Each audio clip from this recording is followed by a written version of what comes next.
आप सभी को मेरा नमस्कार। कैसे हैं आप लोग? उम्मीद है जिंदाबाद शानदार होंगे। एसएससी सीजीएल की जो नोटिफिकेशन है वो डिले होने की क्या वजह है, जिससे काफ़ी सारे भाई कई तरह की बातें कर रहे हैं कि भाई डिले क्यों हो रहा है, कब तक नोटिफिकेशन आ सकता है, अगर आता भी है तो वैकेंसीज कितनी आएगी, सेक्शनल होगा, सेक्शनल टाइम ऐड होगा। भाई इस टाइम पर डिमोटिवेट हो गया हूँ, तैयारी कैसे करूँ, मन नहीं लग रहा है पढ़ने में, और मॉक टेस्ट में नंबर नहीं आ रहे हैं, रिवीजन नहीं हो पा रहा है, कई तरह की इशूज, कई तरह की बातें हो रही है। तो हम लोग इस वीडियो में इन सारे बातों पर बात करेंगे, ठीक है। तो सबसे पहले हम लोग बात करते हैं कि एसएससी सीजीएल 2026 का नोटिफिकेशन कब तक आएगा और देरी लेट होने का क्या वजह हो सकता है, और वैकेंसीज टोटल कितनी आ रही है इस बार, और एक और नई पोस्ट इसमें ऐड किया गया जिसका सैलरी 1 लाख प्लस है। इस पे भी हम लोग बात करेंगे, ठीक है। आपके सभी सवालों का जवाब हम इस वीडियो में देंगे। तो चलो वीडियो को शुरू करते हैं। सबसे पहले अगर हम लोग देखेंगे, जो डिले हो रहा है आप उसको ब्लेसिंग की तरह मान सकते हैं, क्योंकि एक डिफरेंस है टॉपर और फेलियर में।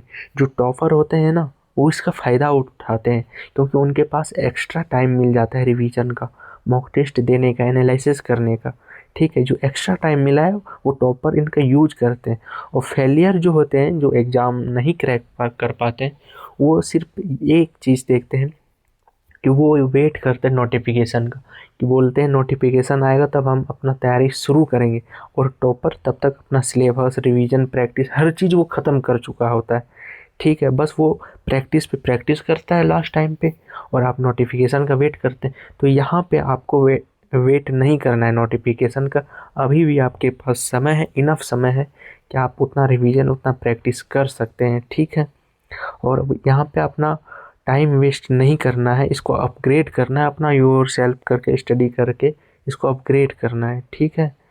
और फाइनल मास्टर प्लान ये है कि आप सिलेबस कंप्लीट हो गया होगा। आप दो चीज़ों पे ध्यान देना है, एक मॉक टेस्ट में नंबर कैसे बढ़ाएं, और दूसरा स्पीड ड्रिल पे, ठीक है। स्पीड ड्रिल के लिए आप कैलकुलेशन कर सकते हैं, मैथ्स में, रीजनिंग में, डेली 30 मिनट्स के हिसाब से आप कैलकुलेशन कर सकते हैं। और मॉक के लिए अगर हम बात करें, मॉक टेस्ट में आपका स्कोर अभी मान के चलिए 120 आ रहा है, ठीक है, तो आप 130 का टारगेट रखो। अगर 130 आ रहा है तो 140 का टारगेट रखो, 140 आ रहा है तो 150 का टारगेट रखो। आप धीरे धीरे यहाँ पे आप खुद को इम्प्रूव करो, ठीक है। तभी आपका मॉक टेस्ट में बेहतर स्कोर आप कर पाएंगे। समझ में आ रहा है? और यहाँ पे जो डिले हो रहा है ना, उसका एक ही कारण है, क्योंकि डिले होने का जो मेन कारण वो एसएससी जीडी का जो एग्ज़ाम चल रहा है वो सही से नहीं करा पा रहा है। वो जो वेंडर चेंज हुआ है, इस वजह से उसका एग्ज़ाम ठीक से ना करा पाना भी एक कारण हो सकता है, क्योंकि काफ़ी सारे बच्चे एग्ज़ाम देते हैं, फॉर्म काफ़ी ज़्यादा भरा जाता है। वो एक हो गया, एडमिनिस्ट्रेटिव रिफॉर्म हो गया। और दूसरा ओटीआर प्रॉब्लम है कि रजिस्ट्रेशन पोर्टल पर हाई ट्रैफिक हो जाता है, ठीक है। तो इन चीज़ों पे वो अपग्रेड करना चाहते होंगे, अपग्रेड करना चाहता होगा, तो इस पे वो काम कर रहे होंगे, ठीक है। और बाकी जैसे एमटीएस जेई फेज 4 का एग्ज़ाम वगैरह चल रहा है, जीडी का एग्ज़ाम चल रहा है, तो हो सकता है कि आपका जो नोटिफिकेशन है वो मई जून में आ जाए, मई जून के बीच में आ जाए, और एग्ज़ाम आपका अगस्त सितंबर के बीच में हो जाए, ठीक है। और एक ख़ास बात है कि इस बार जो टोटल वैकेंसीज आ रही है वो करीब 15,000 प्लस होने वाली है, इस बार का जो वैकेंसीज है।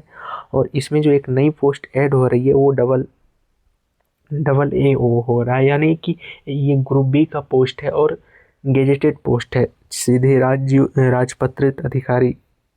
एसएससी सीजीएल का एकमात्र ऐसा पोस्ट है जो सीधे राजपत्रित अधिकारी द्वारा होता है, यानी ए ए ओ, ठीक है। और इसका सैलरी जो है वो 1 लाख प्लस ही रहता है। तो उम्मीद है आपको सारा चीज़ समझ में आ गया होगा। एक चीज़ अंत में यही कहेंगे कि आपके पास अभी भी इतना इनफ टाइम है कि आप अपना मॉक के थ्रू एनालिसिस करके आप अपना स्कोर और भी बेहतर कर सकते हैं। ए ओ जो तो सीजीएल 2026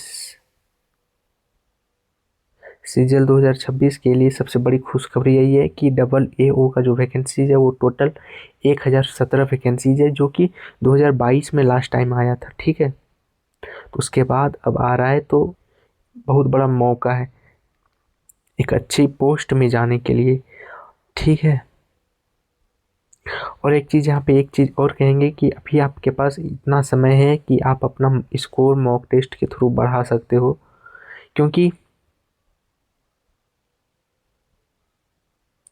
क्योंकि आपका सिलेबस ऑलरेडी कंप्लीट हो गया है। आप मॉक दो, मॉक वीक में कम से कम 2 मॉक दो, फिर डेली एक एक मॉक का रखना और फोकस रखना है स्पीड में। इसके लिए कैलकुलेशन वगैरह पे काम करो।